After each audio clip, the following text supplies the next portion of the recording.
Hey, what's up, you guys? It's Ninja XTX, and I'm back to share another video with you guys. This is actually lesson 37 in my Chairbound Escrima program. This marks the beginning of the bladed weapon aspect of Escrima training. A lot of people have asked me what my EDC or everyday carry tool is, tool of defense is when it comes to blades. In an ideal situation, my EDC would be this rather large bowie knife, but because of laws and the stigma attached to it, so to speak, I do not use this as an everyday carry weapon. But if I'm in the bush, the woods, or whatever, yes, this would be my ideal carry weapon. Now, since I live in an urban setting, if you will,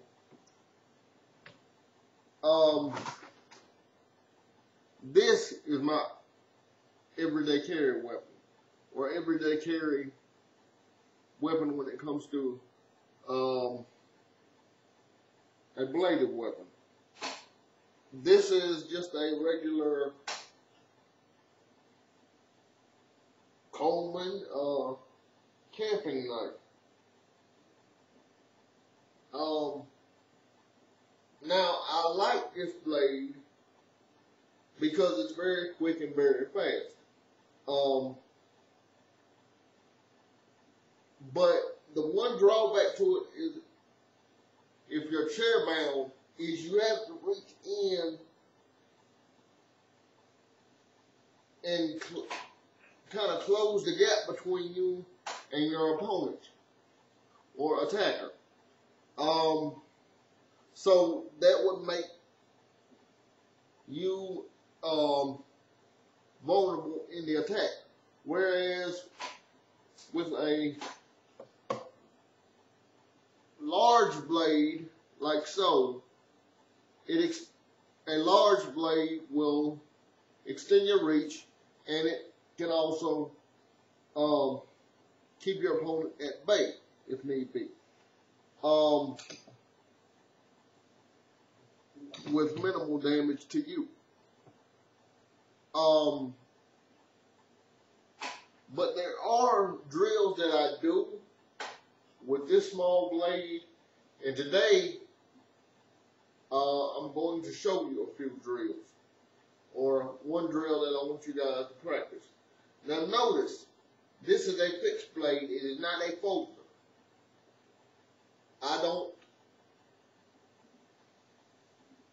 And I know this is bad to say, but I don't use folders that much because they break easily, and the springs in them get weak, which can be a detriment if you're using them in a confrontation.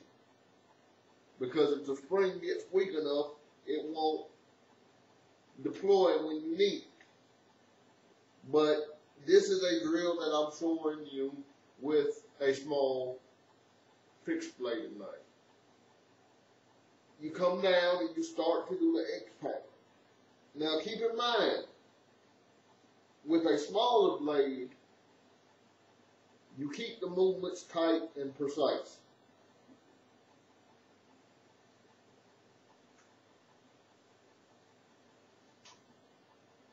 So it goes X pattern,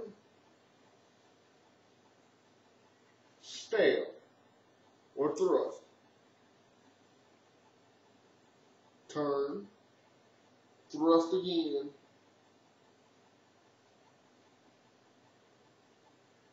cut. Now, and this is very, very graphic when I get into the thrusting. Now, what you want to do to end the fight with a blade, now keep in mind, Still using the box pattern I covered with the sticks.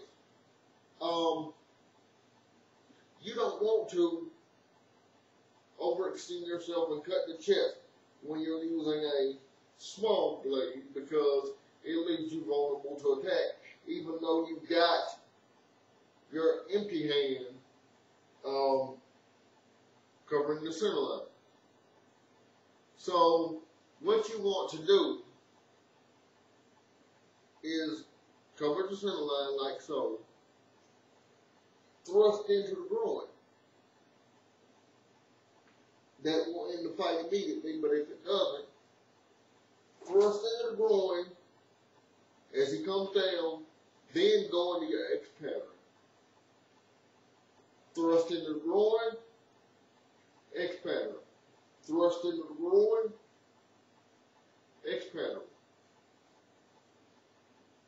Now, that is not the only drill that I do with small blades, and as we continue, you will see more of the drills that I do with this comb.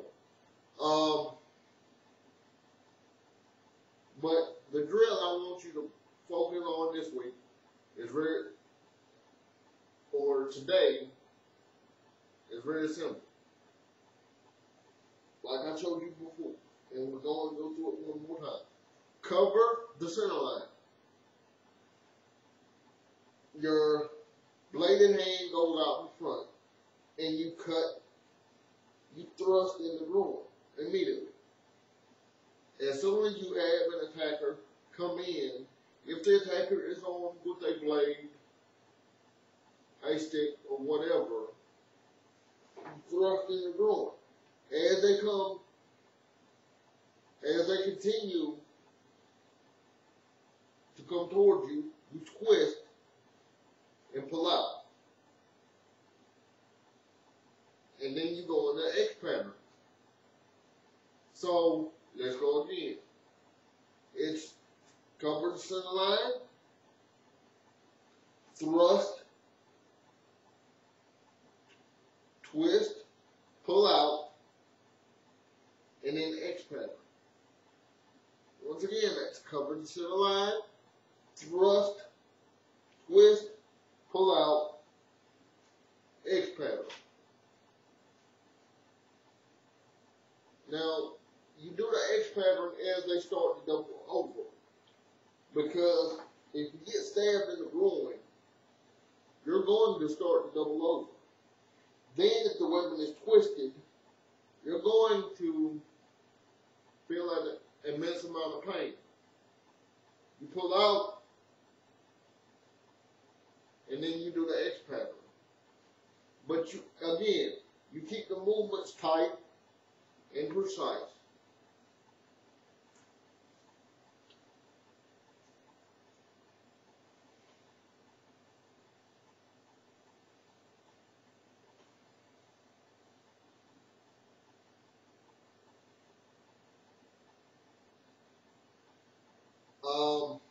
I'm going to show you one more time so you guys can get a full appreciation for it, if you will. You cover the center line, thrust, twist, pull out, X pattern. And one thing that I like about this blade is the blade has a certain amount of jimping on the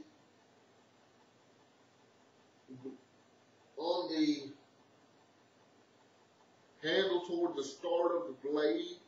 The reason it has the jimping on there is to keep your thumb from being a target for your opponent. Because if your opponent can get control of your thumb, he can control the movements of your hand. And you know, another thing is that the jumping controls is when you're stabbing.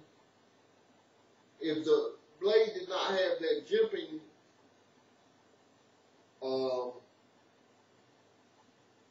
on her, the thumb would just slide and fly free into your opponent's wound, which could cause problems for you. Please take care of yourselves and each other. One world, one love. If you have any questions, comments, or requests, please send them to my YouTube account. Or if you know how to get in touch with me on Facebook, please send them to my Facebook account. Thank y'all. Love y'all. Bye-bye.